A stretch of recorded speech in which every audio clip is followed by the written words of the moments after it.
mga minamahal, grabe. Alam nyo, itong si VP Sara Duterte at itong si Rowena Guanzon, bagay lang talaga ilagay sa mental, no? Parehas may something sa pag-iisip. Alright, sige.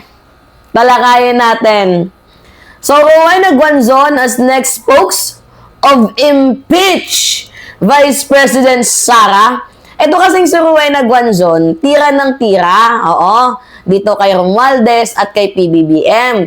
Pero hindi niya tinitira itong si Sara Duterte. At ang sabi niya pa nga, walang pag-asa kayong manalo dyan sa impeachment na yan kasi si Sara Duterte ang susunod na presidente ng bansang Pilipinas. Nagulat nga ako, mga minamahal. Dati tinitira ni Rowena Guanzon ang confidential funds ni VP Sara. Tinitira niya ito bilang crocodile. And eventually, nagulat ako na biglang todo vows, todo puri, mga minamahal. Itong si Rowena Guanzon, dito kay VP Sara. Ngayon, ang aking napansin dito, kasi wala siyang posisyon sa gobyerno. Ngayon, nagparinig itong si Sara. Eto na. Sabi dito, nagpapasalamat ako sa pagtulong at suporta ni Attorney Rowena Guanzon. Nax.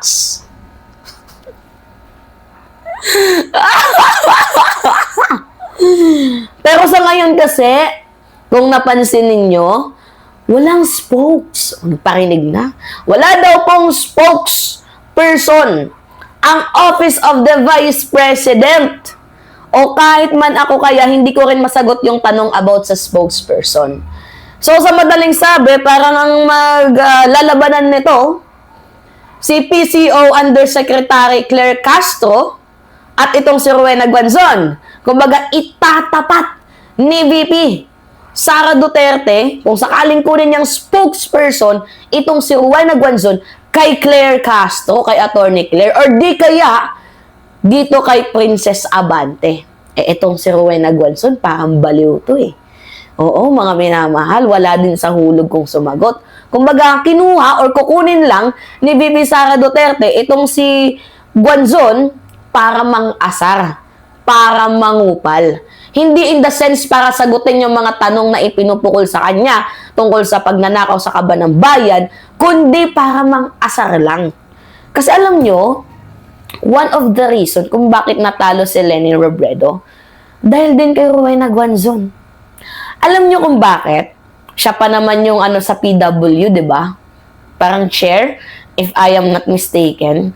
Tapos siya din yung nanlalait sa mga PWD person. Alam niyo yung gumaganon siya? Paano ko yung mga taong gumaganon? Stroke. 'Di ba? Kakasabi mo nang nagko-coke si PBBM, hindi mo man lang inisip na may mga PWD person na gumaganon dahil na stroke. Tama bang pag-uugali yan?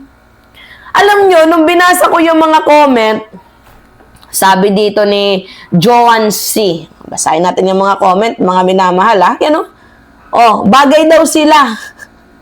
Parehas may mga saltek. Basahin natin. Sabi ni Joan C. Bagay sila. Parehas na may saltek si Inday at si Rowena Guanzon. Sabi ni Susana de la Torre, naloko na. Parehas baliw. Ito naman si Jake. Hindi DDS, si Rowena Guanzon. Dating kakamping na bumaliktad dahil walang posisyon. Pero I think DDS na siya today. So, basta DDS, may kalembeng sa utak. Sabi ni Merlinda, parehas sila ng takbo ng utak, parehas may ubo. May ubo. Sabi ni Leonie Abarra, naku po si Guanzon, bagsak si Sara Lustay niyan. I think parang ang mangyayari dito, kung kunin ni Sara Duterte, itong si Rowena Guanzon, parang magiging Trojan horse. Yeah, game changer si Rowena Guanzon. May plus point kay Sara kasi mang-aasar si Guanzon. Pero alam nyo naman si Guanzon, hindi niya pinag-iisipan yung mga sinasabi niya. So ngayon, paano ko nasabi na game changer? Baka mamaya, makapagsalita to ng hindi maganda, magre-reflect sa Office of the Vice President na kung kaya't ang mangyayari, yung mga people, di ba, ay ma-offend sa mga pinagsasabi ni Rowena Guanzon kung sakaling kukuning spokes ni VP Sara. In the essence ng mga asar, okay, goods. Kasi mapang-asar naman talaga itong si Sara, di ba? Recently nga lang si, di ba, yung Castro, pati itong si Attorney Conti, sabi niya yung Castro at Conti, malapit na yan, magkamag-anak din yan. Kung hindi ba naman, kung hindi ba naman baliw? Di ba? Gets ninyo, mga minamahal?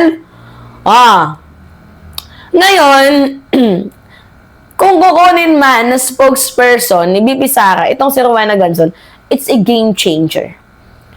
Pwedeng mas masira palalo dito si VP. Pero okay lang, go lang VP, kunin, naku, best yan si Rowena Guanzon, best among the rest. Alam niyo kung bakit? Kasi magaling naman talaga mong asar si Rowena, di ba? Kahit yung sarili niya pinaglalaban na PWD, inaasar niya din, di ba? And kung bumabalimbing si Rowena Guanzon, posible din niyang balimbingin din siya. Mga minamahal, alam na natin yung takbo ng sistema. Okay lang, kunin mo lang VP. Makakatulong yan sa total, wala ka namang spokes, di ba? Walang nagsasalita, ikaw yung nagsasagot sa mga tanong na ipinupukol sa'yo. So, I think kailangan mo ng spokesperson. And, perfect! Si Rowena Guanzon, kasi pares kayong may something. Pares kayong na-Jude baliw. Gets ninyo, mga minamahal? Tingnan nyo itong si Rowena. Pakita ko sa inyo yung video. Kung paano nagtitimang-timangan, makakuha lang ng posisyon. Ay, nako. Impeachment, sinabi ko na from the start, hindi dapat nag-impeachment. Itinuloy pa rin ni Speaker. Kasi si VP Sara naman talaga ang the woman to beat in 2028. Kaya, alam mo, kahit patuloy pa impeachment, matatalo kayo dyan, olats. Olats kayo dyan. Kasi yung testimony ng auditor na yun, hindi na niya mapapalitan yun. That's on record. Impeachment, sinabi ko. Si Sara Duterte ang the woman to beat. Mga kakamping, agree ba kayo sa sinabi ni Rowena Guanzon? Si Sara Duterte daw po ang the woman to beat. Tingnan niyo, mga kakamping. Kakamping na mismo nagsasabi na noon pa man talaga baliw na yan si Rowena Guanzon. Para siyang version ni Harry Roque, guys. Yes, nagsasama-sama yung mga baliw. Nananaginip. Diyos ko. Kaya nga sabi ko, ano bang credibility ni Rowena Guanzon? Diba? Definitely, she is not a typical kakamping. Diba? So, where did you get that na si Rowena Guanzon is a truly kakamping? Para sa tingin ko, she is a game changer. Diba? Trojan horse. Yung kakampi ninyo, pero hindi nyo alam, nakalaban din ninyo. So, naniniwala na kayo na si Rowena Guanzon is a real Trojan horse. Which is before tinanggi niya yan. Diba? Pero ngayon, see? Pero anyway, mga minamahal, very good din naman because this woman don't have a seat in the Congress. Hindi siya nabigyan ng posisyon during last election. Thanks. Dahil walang buwang zone. Diba? And now, she is showing her true color. Diba? Gets ninyo? Simula na dog show na. Diba? Lutuan na. Diba? So, kumbaga yung nangyayari dyan, parang she is taking a side kung saan meron siyang makukuhang benepisyo. Nagigets ninyo? Kukuha siya ng benefits dito kay Sara to have a position, to gather a position. Alam naman natin yan, mga minamahal. And, you know, na we don't need a leader na mayroon ng palapit na sa conviction. And I really, I really disappointed sa sinabi ni Rowena Guanzon. Like, nung after nung election, nung parang nagkakamabutihan na yung loyalist at yung kakamping, parang ina-admire ko na siya before. Kasi tinitira niya yung confidential funds ni VP Sara Duterte. And now, lumuluhod na siya. 'Di ba? Parang nag-flip-flops itong si Rowena Guanzon. Alam nyo, yung leadership, para sa akin, kung ako yung tatanungin, it's not about the performance or public approval or etc. It's a consistency. Yun yung sa paningin ko, mga minamahal, and stand to do the right things for our country. Hindi mo pwedeng masabi na ang leader is leader because of the performance. Yung satisfaction ratings, kung mataas siya, ganyan. Hindi natin pwedeng sabihin ganon. Masasabi natin na leader ang isang leader kung naninindigan siya sa tama. She stood for the right, for the people. Gets ninyo, mga minamahal? So anyway, thanks to the voters, 'di ba? Na hindi binoto itong si Rowena Guanzon. Because now, nakikita ninyo, mga kakamping, 'di ba? Balimbing. Itong si Rowena Guanzon.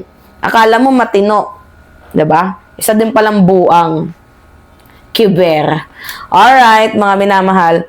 Anyway, it's me again, Alicia ninyo, at nagbabalik muli. Pahingi lang ako ng comments, likes, and share.